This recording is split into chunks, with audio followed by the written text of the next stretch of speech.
अभी आपने देखा कि जम्मू कश्मीर के पहलगाम में बैसारन घाटी में एक आतंकी हमला हुआ, जिसके विरुद्ध प्रतिक्रिया देते हुए भारत सरकार ने एक वाटर स्ट्राइक कर दिया।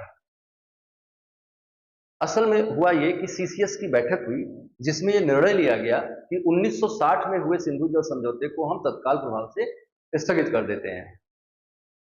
ये स्थगन हुआ और ये पाकिस्तान के लिए बहुत चिंताजनक है, क्योंकि पाकिस्तान की लाइफलाइन है सिंधु नदी, और अगर सिंधु नदी के पानी को भारत सरकार रोकने में सफल हो पाती है, तो ये पाकिस्तान को पानी के लिए तरसाने जैसी बात हो जाएगी। बूंद बूंद के लिए तरसता पाकिस्तान, ऐसे आपने बहुत सारे टीवी स्लोगन्स आजकल सुन रहे होंगे, जिन पर विचार किया जाना चाहिए कि ये अगर इम्प्लीमेंट हो पाता है, जिस तरह से ये अनाउंसमेंट किया गया है उस तरह से इम्प्लीमेंट हो पाता है, तो निश्चित तौर पर पाकिस्तान को आप पानी के लिए तरसा देंगे, क्योंकि लगभग 80% कृषि योग्य भूमि जो है उसकी सिंचाई का साधन सिंधु नदी प्रणाली है। सिंधु नदी प्रणाली का मतलब सिंधु और उसकी जो सहायक नदियां हैं उनके जल से पाकिस्तान का लगभग 80% हिस्सा सिंचित होता है, मतलब जो कुल खेती योग्य जमीन है। और सिंधु नदी के कुल जल का लगभग 93% हिस्सा केवल सिंचाई के लिए यूज करता है पाकिस्तान। 7% में पेयजल और अन्य आवश्यकताओं को वो प्रयोग करता है। 237 मिलियन आबादी उस हिस्से में रहती है जहां के लिए वाटर सप्लाई, इलेक्ट्रिसिटी और फूड मैनेजमेंट सिंधु नदी के कारण से होता है। लाहौर, कराची, मुल्तान जैसे पाकिस्तान के बड़े शहर, प्रमुख शहर सिंधु नदी और उसके आसपास की नदियों में, उसकी सहायक नदियों के किनारे निर्भर हैं। तो अगर सिंधु जल समझौता हम तोड़ देते हैं या उसको स्थगित करते हैं या नदियों के पानी को डाइवर्ट करने में हम सफल होते हैं, तो हम पाकिस्तान को घुटनों पे ला सकते हैं। इस पूरे रेफरेंस में यह जानना जरूरी है कि सिंधु जल समझौता क्या है। तो इस रेफरेंस में हम आपको ये बता दें कि सिंधु नदी एशिया की सबसे बड़ी नदी है, जो चीन, भारत और पाकिस्तान 3 देशों में बहती है।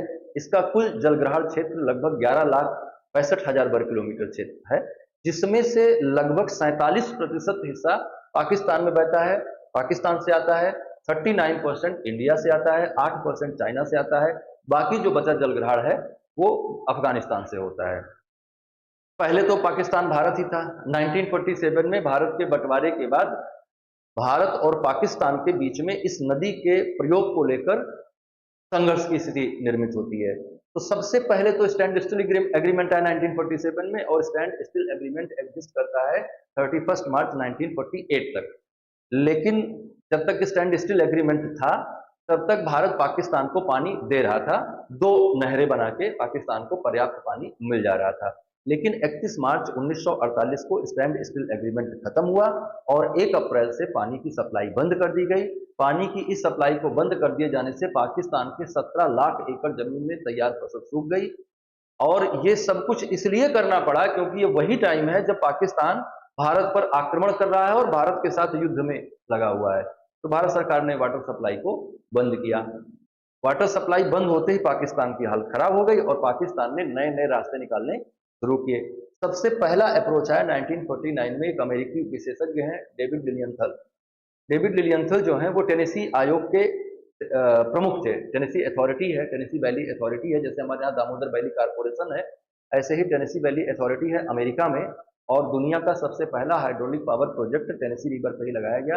टेनेसी को अमेरिका का शोक कहा जाता था, लेकिन टेनेसी वैली अथॉरिटी के बनने के बाद उन्होंने जिस तरह से उसका वाटर मैनेजमेंट किया, उसके बाद टेनेसी वरदान साबित हो गई।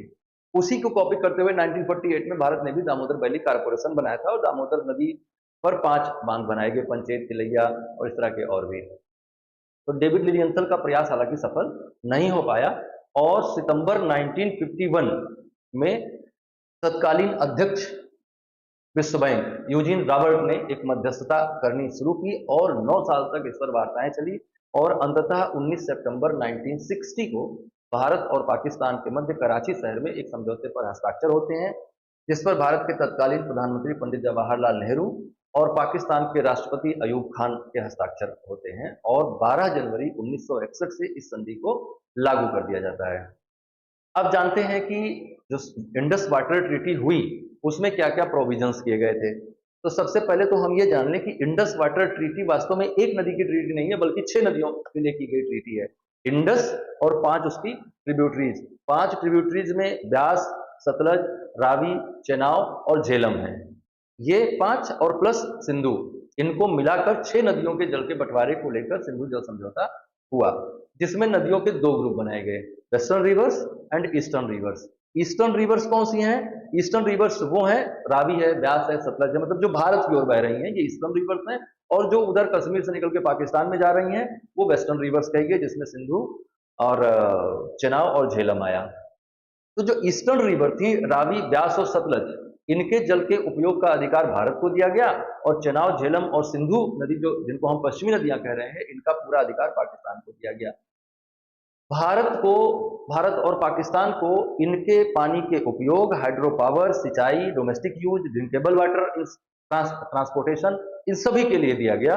और समझौते के मुताबिक यह भी कहा गया कि जो पश्चिमी नदियां हैं, इनमें 3.6 मिलियन एकड़ फुट पानी भारत स्टोर भी कर सकता है। पश्चिमी नदियों पर भारत को पानी स्टोर करने की सुविधा नहीं दी गई, लेकिन run of the river project जो होंगे वो चलाए जा सकते हैं, और थोड़ा पानी स्टोर भी किया जा सकता है, जो कि 3.6 मिलियन एकड़ फुट था। इसका मतलब ये हुआ कि कुल जल प्रवाह का, या जो इंडस और उसकी ट्रिब्यूटरीज का कुल पानी है, उसका लगभग 80% हिस्सा पाकिस्तान को मिला, और 20% जल के उपयोग का अधिकार भारत को मिला। और इस समझौते की देखरेख के लिए एक स्टैंडिंग कमीशन भी बनाया गया, जिसे इंडस वाटर कमीशन कहा गया, सिंधु जल आयोग कहा गया।